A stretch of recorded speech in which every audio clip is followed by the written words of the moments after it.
અને મિત્રો ક્યારે પણ તમે લોકો આવો ખોડિયાર મંદિરની અંદર તો અહીંયા લાપસી છે, પ્રસાદ તમામ પ્રકારનો અહીંયા મળી જશે તમને લોકોને। અને અક્ષયભાઈ અત્યારે વાળ બરોબર કરી રહ્યા છે, બ્લોગ બનાવવા જવાનું છે એટલે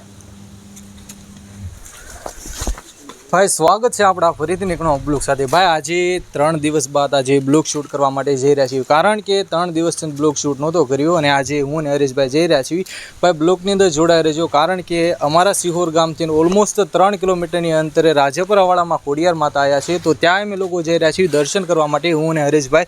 અને અત્યારે જોશો તો ઓલમોસ્ટ 11:30 જેવું થઈ ગયું છે ને અત્યારે હું અને હરેશભાઈ નીકળી રહ્યા છીએ રાજપરા તરફ। તો બ્લોગની અંદર જોડાઈ રહેજો અને જઈએ અને માતાના દર્શન કરજો, તો બ્લોગની અંદર જોડાઈ રહેજો।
તો મિત્રો આપણે લોકો ભાવનગર અને રાજકોટ હાઈવે રોડ પર પહોંચી ગયા છે, અને બાજુની અંદર જોશું તો અને સીધા મિત્રો અંદર એક રસ્તો જાય છે ખોડિયાર મંદિર તરફ, અને એનથી મિત્રો ઓલમોસ્ટ થાય છે 1/2 કિલોમીટર જેવું થાય છે।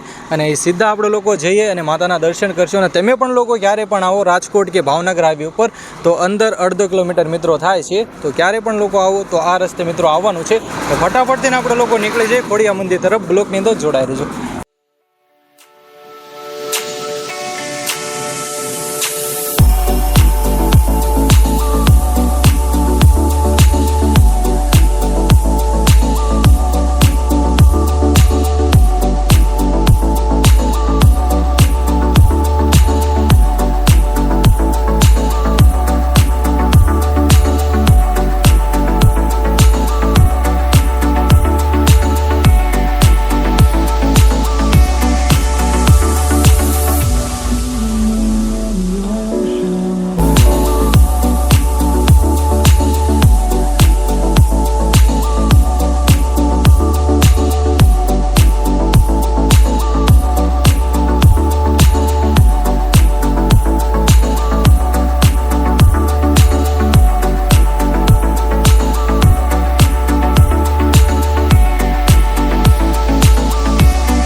તો ફાઇનલી મિત્રો અત્યારે આપણે લોકો ખોડિયાર મંદિર પહોંચી ગયા છે માતાના ધામની અંદર। અને આ જોશું તો અહીંયા પાર્કિંગ છે, અને પાર્કિંગની અંદર મિત્રો ક્યારે પણ તમે લોકો આવો તો અહીંયા ગાડી પાર્કિંગ કરી શકો છો। સીધા આપણે લોકો નીકળે માતાના દર્શન કરવા માટે, તો બ્લોકની અંદર જોડાઈ રહેજો।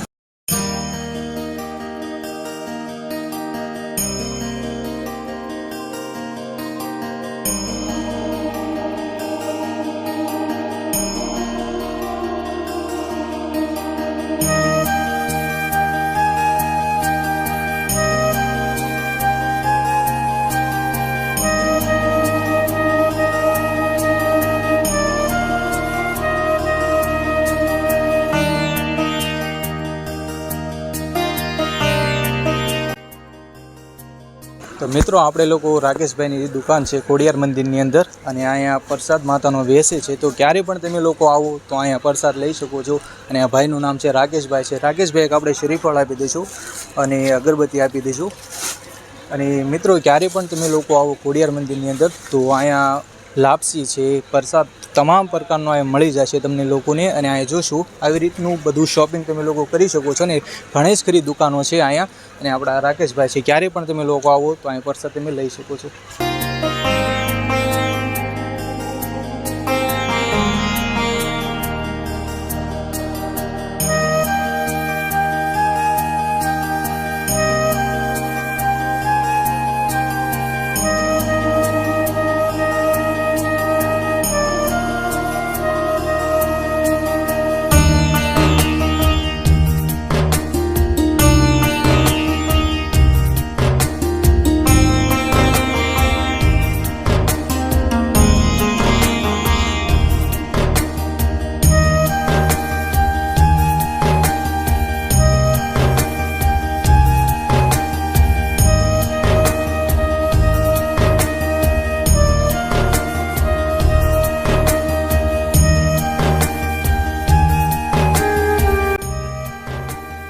ફાઇનલી મિત્રો અત્યારે આપણે લોકો માતાના મંદિર પાસે પહોંચી ગયા છે અને સીધા અમે લોકો જઈએ અને દર્શન કરી લઈએ. અને મિત્રો એક ખાસ કરીને વસ્તુ કહેવા માંગુ છું કે અહીંયા જોશું તો ફોટોગ્રાફી છે, વિડીયોગ્રાફી કરવા માટેની સખત મનાય છે મિત્રો. અહીંયા ફોટોગ્રાફી આપણે નથી કરી શકતા અને કારણ કે અહીંયા અલાઉડ આપેલું નથી મિત્રો ફોટોગ્રાફી કરવા માટે. અને અહીંયા બસ માતાના મંદિર પાસે પહોંચી ગયા છે અને બાજુમાં જોશું તો મિત્રો માતાનું મંદિર છે, તમે લોકો જોઈ રહ્યા છો.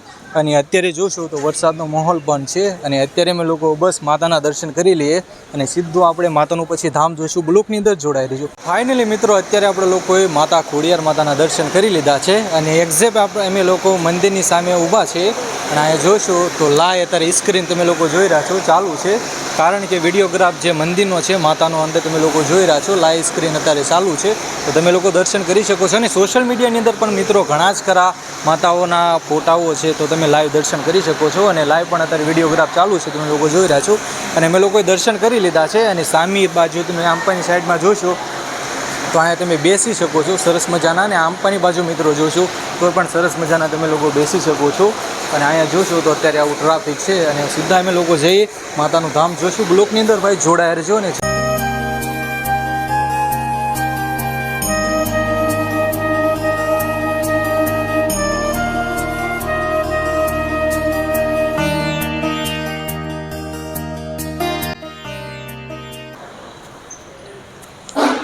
મિત્રો તો અમે લોકો અત્યારે મંદિરની બાજુની અંદર છીએ અને અહીંયા જોશું તો તમે સરસ મજાના મંદિરની બાજુની અંદર અહીંયા બેસી શકો છો, કારણ કે અહીં સીટો જોશો તો ગણેશ કરી આપેલી છે. અહીં મંદિરની બાજુમાં તમે લોકો બેસી શકો છો. અને આમ પણ જોશો તો તાતણિયા ધરક છે, તમે લોકો જોઈ રહ્યા છો.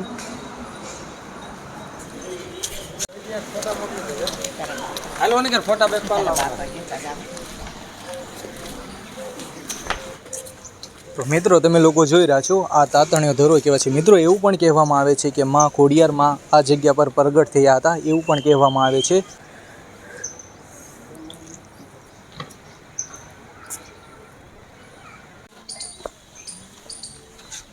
તો મિત્રો તમે લોકો જોઈ રહ્યા છો આવું માતાનું કાંક ધામ છે અને આવું સરસ મજાની આવી જગ્યા છે. આ જગ્યા પર તમે લોકો બેસી શકો છો. મંદિરની આજુબાજુમાં આવી બધી જગ્યાઓ છે મિત્રો અને અહીં સરસ મજાના તમે લોકો બેસી શકો છો, તમે લોકો જોઈ રહ્યા છો. અને આમ પણ મિત્રો જોશું ચોમાસાની અંદર તો એક વાતાવરણ તમને લોકોને શાંત વાતાવરણ જોવા મળશે અને એક હરિયાળું લોકેશન પણ જોવા મળશે. અને આંપાની બાજુ મિત્રો તમે જોવો છો તો આંપાની બાજુ ઘણી જ ખરી સીટો પણ છે. અહીંયા તમે લોકો સરસ મજાના મંદિરની બાજુની અંદર તમે લોકો બેસી શકો છો અને જોશો ઘણી જ ખરી સીટો પણ આપેલી છે.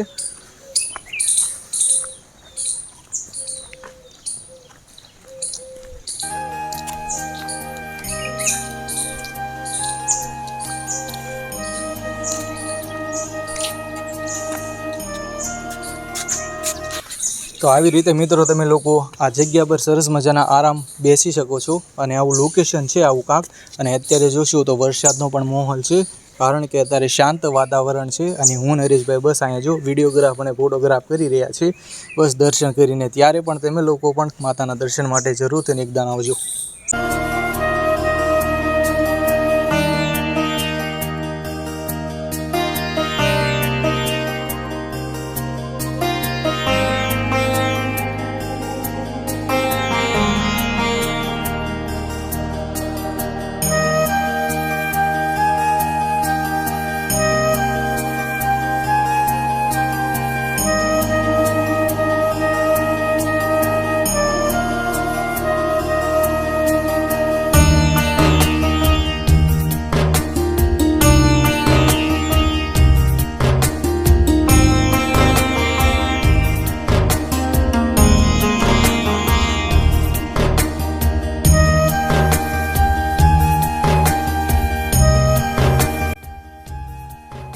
મિત્રો ખોડિયાર માતાનો જન્મ થયો હતો 7મી સદી મહાસુદ આઠમના દિવસે માતા ખોડિયારમાંનો જન્મ થયો હતો. જે આજથી ઓલમોસ્ટ 1300 વર્ષ પહેલાં માતા ખોડિયારમાંનો જન્મ થયો હતો.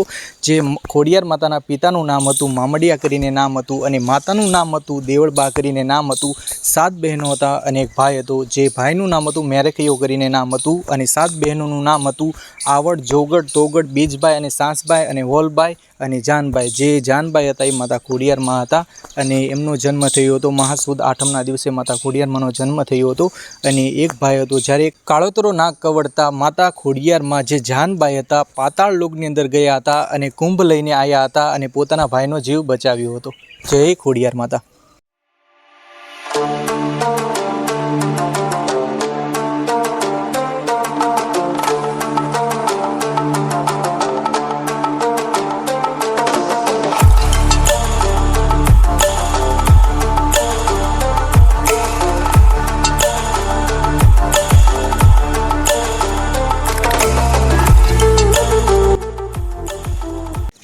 તો મિત્રો અત્યારે આપણે લોકોએ આખું જ માતા ખોડિયાર માતાનું ધામ ઘૂમીને અત્યારે બસ જો તળાવ તરફ આવ્યા છે. અને આંપાની બાજુ જોશું તો તળાવ છે ખોડિયાર રાજપરાવાળા ખોડિયાર મંદિરનું. અને આંપાની બાજુ જોશું ઉપર તો આવી ટેકરી છે ને ઉપર રસ્તો છે. અને અહીંયા બસ જો તમે લોકો ફોટોગ્રાફી છે, વિડીયોગ્રાફી છે, સરસ મજાની અહીંયા કરી શકો છો ઉપર. અને અત્યારે જોશું મિત્રો તે હરિયાળું લોકેશન છે, કારણ કે વરસાદનો માહોલ છે એ કારણે ખડો ઉગેલું છે, તમે લોકો જોઈ રહ્યા છો. અને અહીંયા જોશો તો સરસ મજાની અત્યારે ફોટોગ્રાફી છે, વિડીયોગ્રાફી છે, તળાવ કિનારે અહીંયા તમે લોકો કરી શકો છો. અને બેસવા માટે જોશો મિત્રો તો અહીંથી તમે લોકો ફોટોગ્રાફી આવી રીતે કરી શકો છો. અહીંયા જોઈ રહ્યા છો તમે લોકો આવી રીતે ફોટોગ્રાફી તમે કરી શકો છો. અને અહીંથી જોશો તો તળાવનો એક વ્યૂ એક અલગ જ આવશે મિત્રો, સરસ મજાનું. અને ઓલપાની બાજુ મિત્રો દૂર દૂર તમે લોકો જોશો તો પહાડોના તમને સરસ મજાના સીન પણ જોવા મળશે. અને મિત્રો અહીંયા જોશો તો શનિવાર છે, રવિવાર છે, એવા દિવસો અહીં ભીડ રહેતી હોય છે. અને હજારોની સંખ્યાની અંદર લોકો આવતા હોય છે દર્શને. જે ભાવનગર સિટી છે, ભાવનગર ડિસ્ટ્રિક્ટની અંદરથી લોકો આવતા હોય છે અને દર્શન માતાના કરવા માટે આવતા હોય છે. અને અહીંયા જોશો તો અત્યારે બસ હવે હું અને હરેશભાઈ જો અહીંયા ફોટોગ્રાફી કરવી છીએ અને વિડીયોગ્રાફી કરીએ છીએ. અને આવું લોકેશન છે મિત્રો. ઘણા જ ખરા વર્ષો પહેલાં કહેવાય છે કે ખોડિયાર મંદિર છે આતાભાઈ ગોહિલે બંધાવ્યું હતું. ત્યારબાદ પછી ભાવનગરના રાજા સાહેબ ભાવસિંહજી ગોહિલે 1914ની આસપાસ મંદિરનું સમરકામ કરાવીને માતાજીને સોનાનું છત્ર ચડાવ્યું હતું. અને મિત્રો ભાવનગરના રાજા સાહેબ પોતાના વંશના કુળદેવી ખોડિયાર માતાજીને પોતાના રાજની અંદર ભાવનગરની અંદર લાવવા માટે ઈચ્છતા હતા. રાજા સાહેબે રાજપરાવાળામાં ખોડિયાર માને પર્શન કરીને કીધું કે અમારા ભાવનગરના રાજની અંદર માં એકદમ પધારો. પછી માતાએ કીધું કે તમારા રાજની અંદર હું પધારીશ તો ખરી, પણ એક મારી શરત છે. માતાએ એવી શરત રાખી હતી કે તારે આગળ ચાલવાનું છે અને હું પાછળ ચાલીશ. જો તે પાછું વળીને જોયું ત્યાં જ મારી સ્થાપના થઈ જશે અને ત્યાં જ હું સમાઈ જઈશ. રાજા સાહેબે માતાજીનો હુકુમ માનીને માતાજીની શરત માનીને આગળ ચાલવા લાગ્યા અને પાછળમાં ખોડિયારમાં ચાલવા લાગ્યા. મિત્રો વર્તેજ ગામ આવતા માતાજીનો ઘૂંઘરોનો અવાજ બંધ થતા રાજાને શંક પડ્યો કે માતા આવતા નથી. પછી રાજાએ પાછું વળીને જોયું ત્યાં જ માતાજીની સ્થાપના થઈ ગઈ અને માતાજી ત્યાં જ સમાઈ ગયા. અને મિત્રો હાલની તારીખની અંદર નાની ખોડિયાર તરીકે માતા ઓળખાય છે. તો મિત્રો બસ આજ માટે આટલું જ હતું. ફ્રીનો બ્લોગ સાથે મળીએ છીએ. તમને લોકોને રાજપરાવાળામાં ખોડિયારમાંનો બ્લોગ કેવો લાગ્યો કમેન્ટની અંદર જરૂરથી તમે લોકો જણાવજો. અને સબસ્ક્રાઈબ કરવાનું ખાસ કરીને તમે લોકો ભૂલતા નહીં. તો મળીએ છીએ નવા બ્લોગ સાથે નેક્સ્ટ બ્લોગની અંદર. જય માતાજી, જય શ્રી રામ.